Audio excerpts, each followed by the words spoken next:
Good morning, everyone. Welcome. We are so glad to have you with us this morning for another one of our virtual meetings with some of our live animals. Thank you so much for being here today. My name is Rachel, and I work with the education team at the Natural History Museum. As you can probably tell, I'm not at the museum right now. I'm at home, like many of you, but we do have some amazing staff that still need to go into the museum to help take care of our living animals that call the museum home. Now, some of you might be surprised to learn that the museum even has live animals, but we do have over 100 different species of living animals that are in places like our nature lab, the new Bugtopia exhibit in the Discovery Center, and some that live behind the scenes, which you're actually going to get to see today. I'm joined today by our live animal program staff, and along with our animal ambassadors, they're here to help connect your hearts and minds to the science that happens at the Natural History Museum. Forrest Urban, who you'll be hearing from in a moment, is our manager of invertebrate living collections at the museum, and he has a few special friends that he's going to share with you today. We also have some helpers from our education department. Lindsay, Jessica, and Becca will be assisting behind the scenes and in the chat. Thanks, team. We'll be together for about 30 minutes today and get to meet one of our amazing animals. After Forrest is done sharing, we're going to answer some of your questions about the animals we've seen.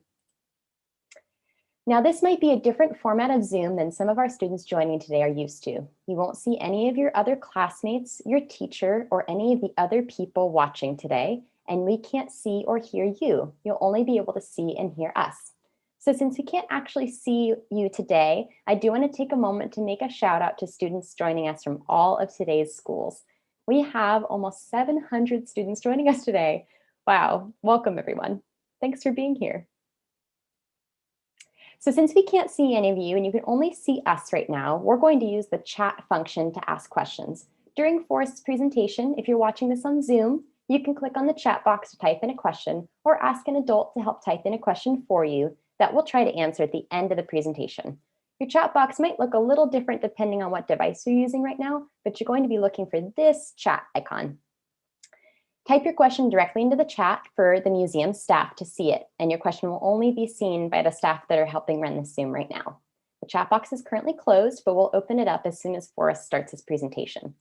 We ask that all of our friends joining us today only put questions or comments related to Forrest's presentation in the chat.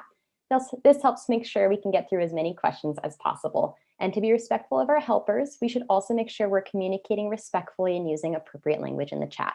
Folks that are not following our code of conduct may be asked to leave today's program. We'll try to get to as many questions as we can, but in case we don't answer your question today, I encourage you to record your ideas and you can learn more about the animals today on your own. So if you'd like, use this opportunity to grab a piece of paper and a pencil so you can record your experience while you're watching. You can note down any questions you have, maybe a few facts that you've learned, or draw or write a description of what these animals look like. So we're going to go ahead and get started. I'm going to switch our camera over to Forrest so we can meet our live animals today, and you'll see me again in a little bit. Great. Hey, Forrest. Hey, Rachel. Hey, everybody. Thanks for joining us again today. Today we're talking about some really cool animals, centipedes and millipedes, right? You may not know this, but centipedes and millipedes have been around for a long time. They evolved from a common ancestor more than 450 million years ago. And right, they've been around so long, they have some amazing survival adaptations and strategies that we're going to learn all about today.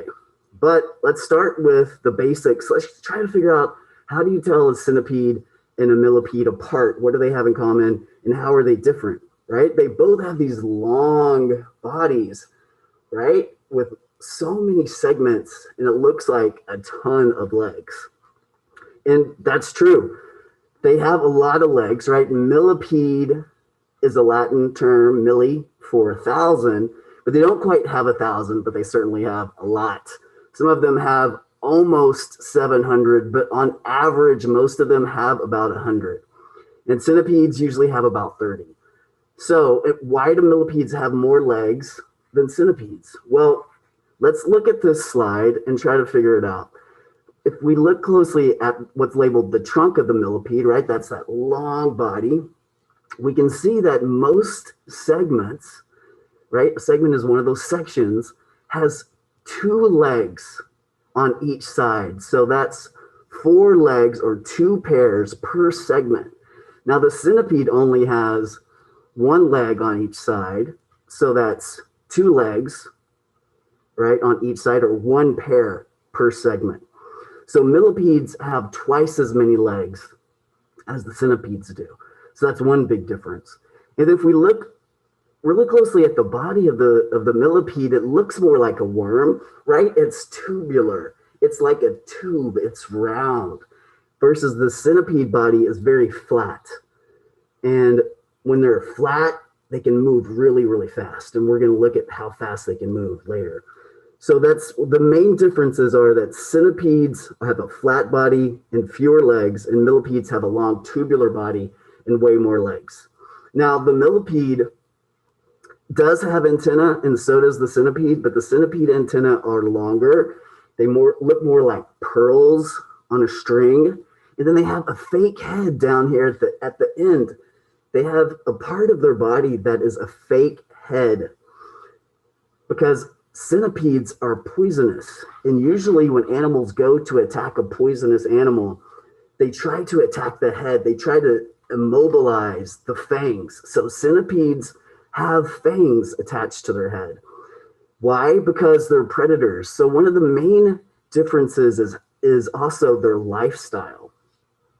A millipede eats decaying plants and animals. That's called being a detritivore. Okay, so they are eating decaying plants, decaying animals. That means things are getting old and moldy. And that's really important because they eat the decaying plants and they return all the nutrients of the animals and the plants that they're eating to the soil. So they actually are super important. They enrich soil and dirt, making compost and making it much more fertile and valuable than if it was soil that didn't have any enriched organic matter in it. So millipedes are super important. You know, earthworms do the same thing. So they're alike in that way. Now, centipedes are predators. They don't eat plants and animals at all. They eat other animals. So they'll eat other little invertebrates and spiders and other centipedes that they catch. And they do that through their fangs. So they have special fangs up at the front. And inside each fang is a venom gland. And so instead of having to struggle and fight, and can we go to the next slide, Rachel? We can look at those fangs. Struggle and fight with their prey. They can easily use their venom to subdue the prey. The prey goes to sleep, and the centipede can eat it that way without a huge fight. So they have biting and chewing mouth parts. And because they have venom, most of them have amazing warning colorations. Now, some millipedes also can extrude a toxin in their skin. And so they also can have warning colorations. And so if we're trying to figure out which one is which, they both have really bright colors sometimes. Trying to just use the colors of something doesn't always work. It works for some things, like you can learn the colors of butterflies, and that will always be the way that it is. But learning the colors of a lot of things isn't really a good way to figure out what is what. You need to learn their anatomy, their body parts, in order to distinguish them. So which one's which on this one, right? If we look at the bottom one compared to the top one, they both have this alternating colors of yellow and black, yellow and black, yellow and black. And then the bottom one has some red too. So how do we know which one's which? Well, if we go back to what we just learned, right? Which one is tubular and long? Right, that would be the millipede. The millipede is tubular and long and has how many more legs?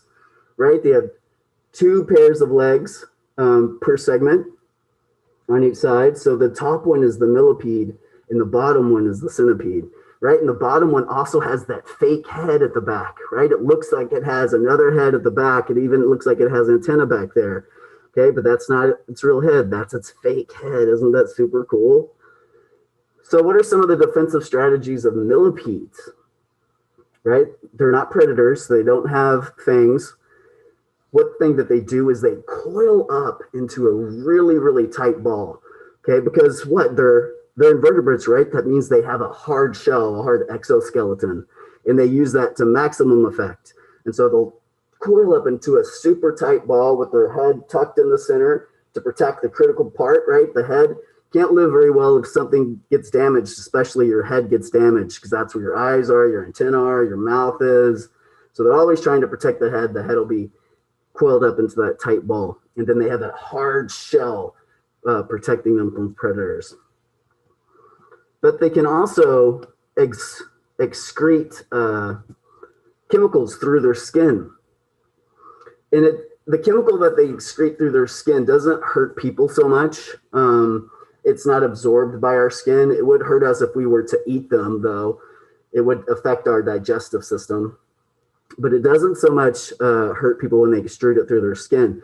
And other animals have learned to sometimes eat millipedes and sometimes crush millipedes up to use that chemical that they extrude through their skin. So hornbills are a big bird in Africa that will take millipedes, crush them up, and then line their nests with the toxin in order to keep it antimicrobial. That means it fights bugs like bacteria and to keep other predators from eating their eggs. Isn't that super cool? And then lemurs are a type of mammal that can eat millipedes. And they actually get a little bit drunk on it. And that's a picture of a funny millipede that's eaten, a funny lemur that's eaten a millipede and is feeling a little funny about it. So there are some animals that can eat millipedes, even though they are toxic to other things, and neutralize the toxicity or use the toxicity with their nest, like hornbills. Super cool. Now let's look at the Texas millipede. Is a millipede that we actually have in the United States. So we have them in Texas, in New Mexico, and Arizona, and even in California, even though it's just called the Texas desert millipede. We also have them in the deserts of California. And they're really big. They're the largest millipede that we have in the United States. They're pretty big. They're not as big as these African millipedes, which is the largest species on the planet that we're going to look at today. But they're pretty big. They're super cool. And it's fun if you can go out and find a millipede and keep it as a pet. Now let's talk a little bit about their reproductive cycle, right? Millipedes lay eggs. And what's interesting is that the female will create this perfect little cup. She'll take mud and she'll stick it all along the sides of a little burrow that she's made, creating this cup, and lay all of her eggs inside of this cup. And then all the eggs will emerge. And out of every single egg, an individual little teeny tiny millipedeling will form. And I have some little millipedelings that we can look at later. This guy's trying to escape. And as they grow, they have to molt.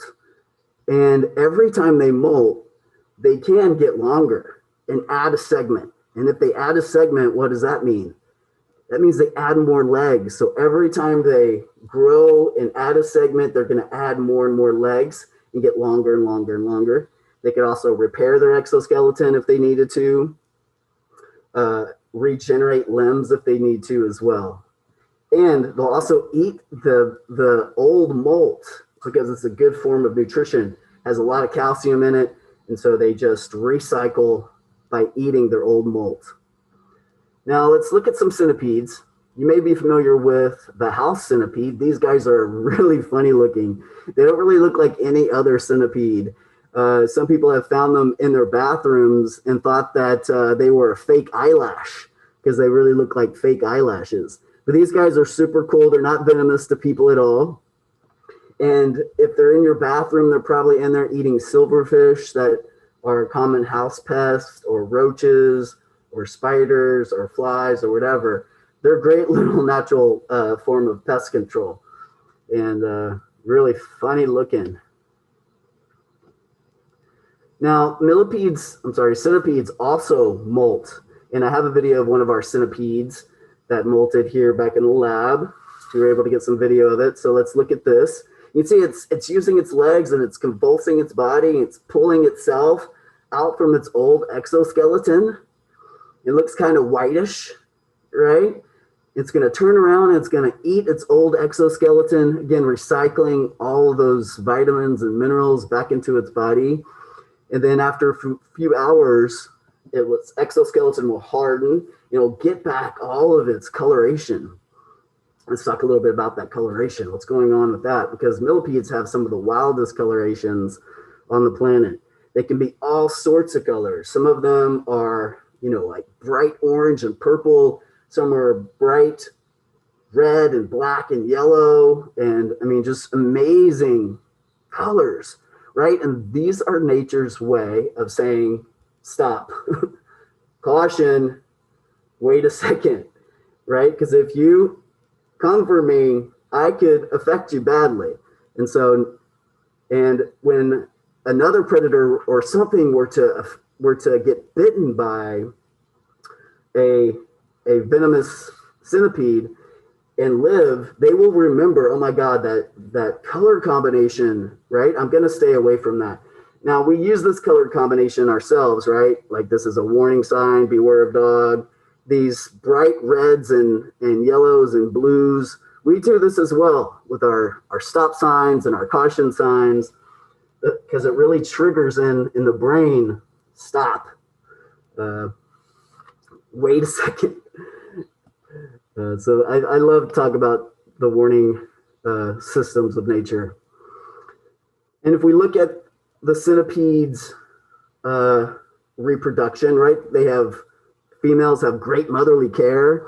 Instead of building a cup, they actually will hold on to all of their eggs. The female mothers will grasp all of the eggs and just kind of, you know, incubate them and cuddle them and protect them until it's time for them to emerge from the egg sac.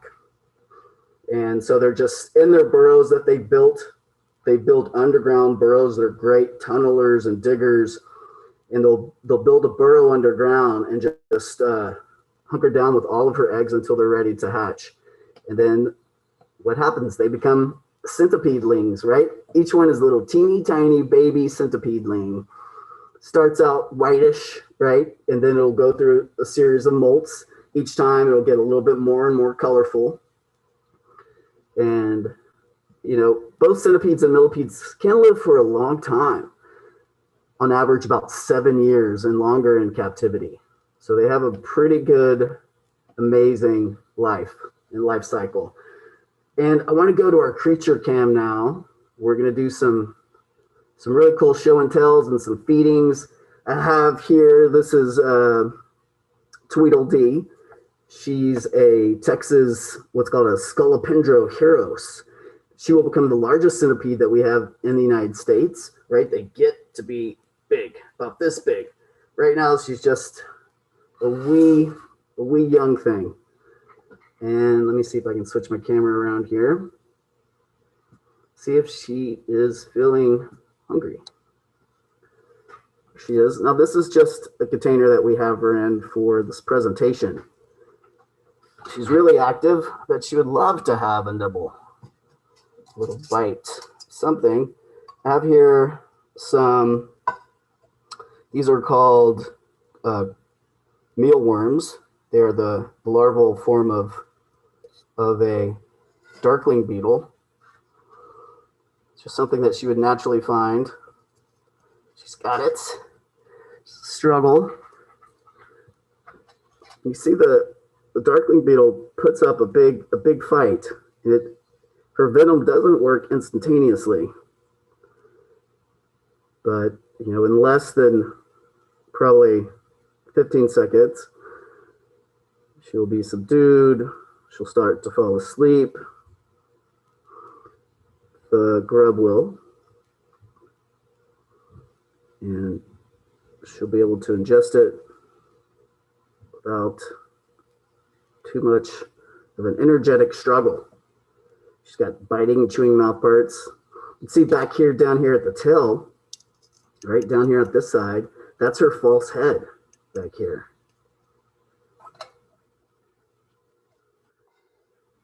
She'll eat every bit of that.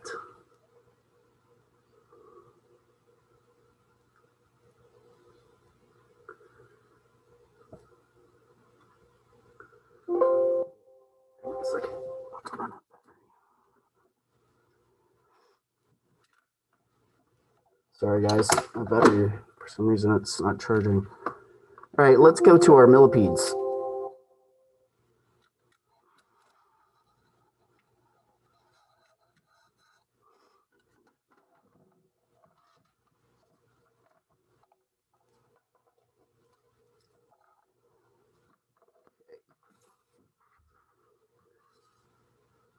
She dropped it.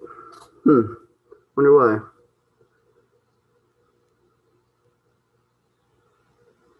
Here she goes.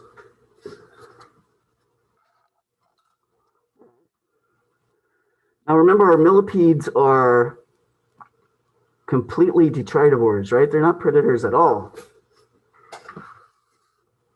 And they're in here, this container with a bunch of their food. We have some lettuce in here for them and some cucumber. Let's put them in this tray. Most of these guys are not even full grown yet.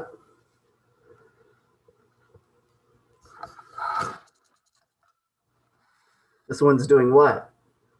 What do we call this? Remember, that's the protective coil. See if we can get one to walk so we can see how it moves just like a wave, like a comb. You ever take a comb when you go like this with your thumb, you just flick all of the parts of the comb so you can see it move like a wave? Looks like that.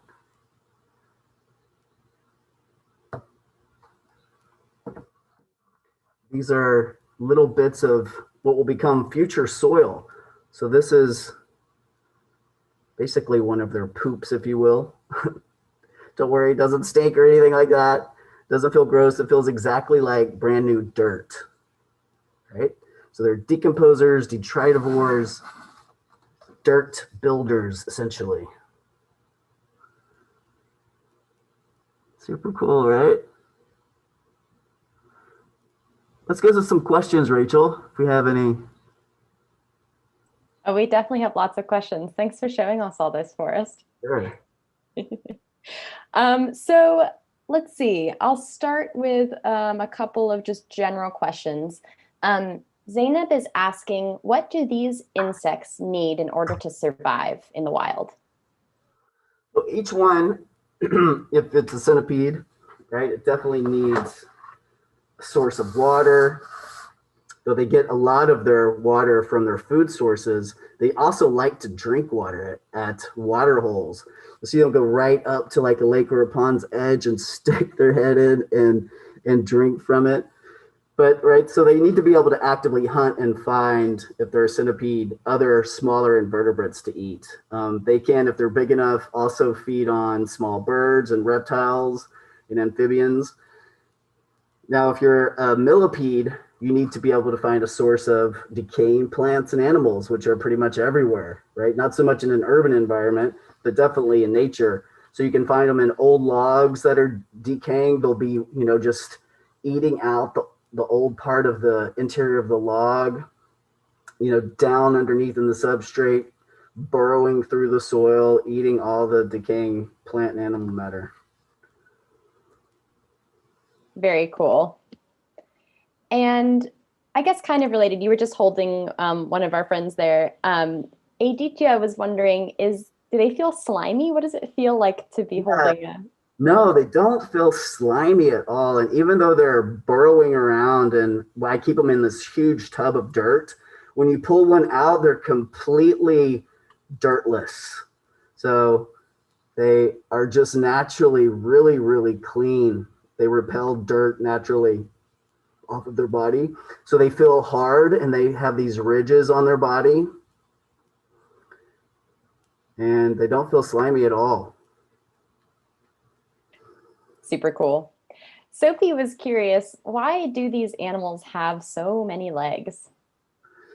Right? Well, it's to support the really long body. So they've evolved to be able to burrow through the ground, and being long and tubular like a earthworm has the same sort of body in order to burrow and be streamlined. So the more legs you have and the longer your body, the easier it is to live that burrowing through the ground and through the dirt lifestyle.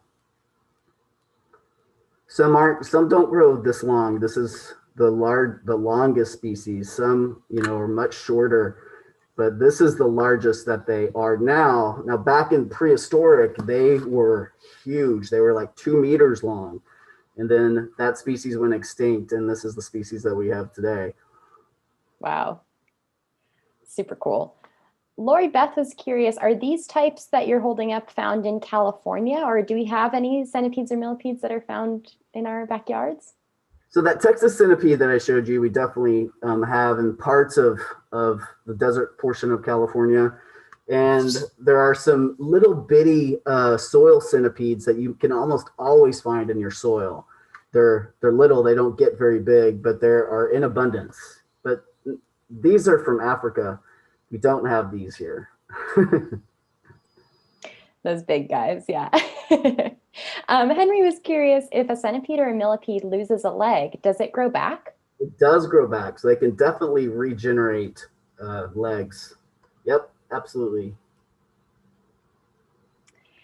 And let's see, I'm just kind of looking at some of these questions again. Steele was wondering, can you show us the millipede again up close? We'd like to see it from the camera.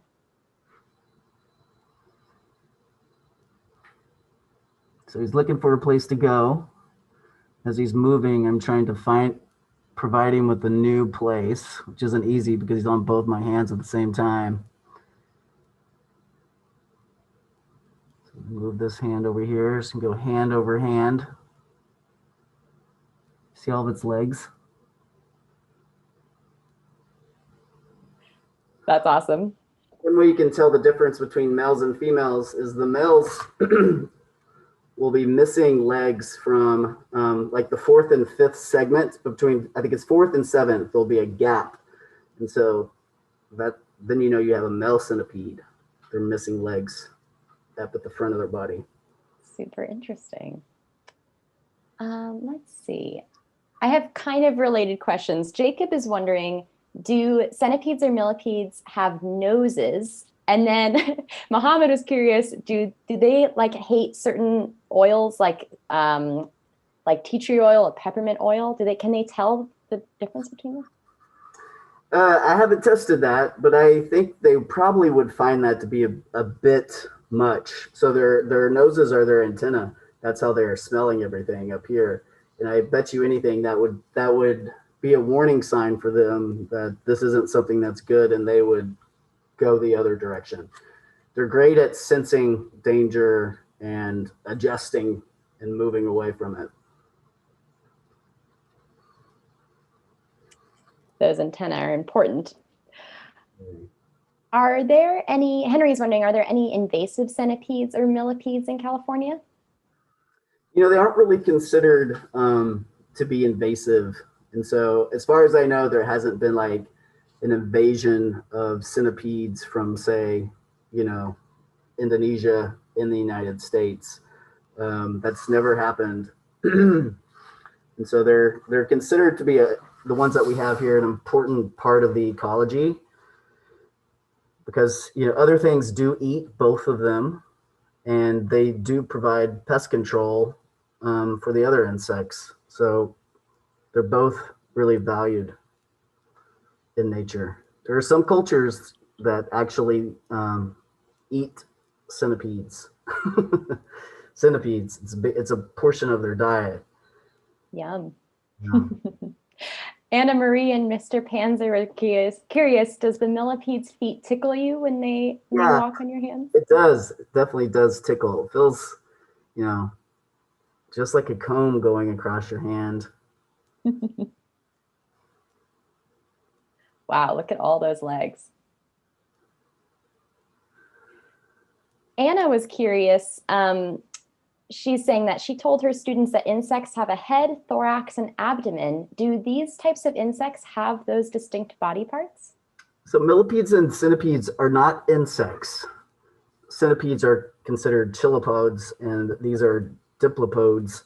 So they're they're a type of invertebrate, but they're not insects. They're in a different group. That makes sense. There's probably a lot of different kind of categories, right, when we think about different invertebrates. Totally. All right, I think we have time for one last question. Henry was curious, what got you into studying centipedes and millipedes, and have you ever been scared or nervous about handling them? Yes. But so I just started out, I think, in my backyard when I was younger. And then I went to college and I studied entomology, and I came back home and I was like, you know, I'm going to plant a butterfly garden. And that really opened up a whole world for me. And, I called the Natural History Museum in Houston where I lived, and I said, I found this in my butterfly garden. What is it? And they said, you should come and volunteer. And I did. And then, I started working there full time, and I've been doing this for a long time now. This is a baby millipede that I forgot to show you right here. This is a baby giant African millipede. She's probably, 6 months old by now. Pretty slow growing. It'll take her another 3 years or so at least to get this size. Wow, I had no idea they lived for so long. That is incredible. Well, thank you so much, Forrest, for answering all of our questions and sharing so many cool invertebrates with us today. We really appreciate it. So much, guys. I appreciate it. As always, amazing questions. Great questions. We'll see you next time, Forrest. Thank you. Bye, guys. I'm going to go ahead and close out our program today. Thank you so much to all of our students and teachers who joined us this month. If you want to see more from our live animal team, you can see some behind the scenes footage on their Instagram at NHMLA_live animals. You can also see all these videos and others on our YouTube channel at youtube.com/NHMLA. Our next presentation with Forrest will be in March, so ask your teacher or your parent if you haven't already to sign your class up for that program. And we hope to see you again next time. Have a great day, everybody. Bye.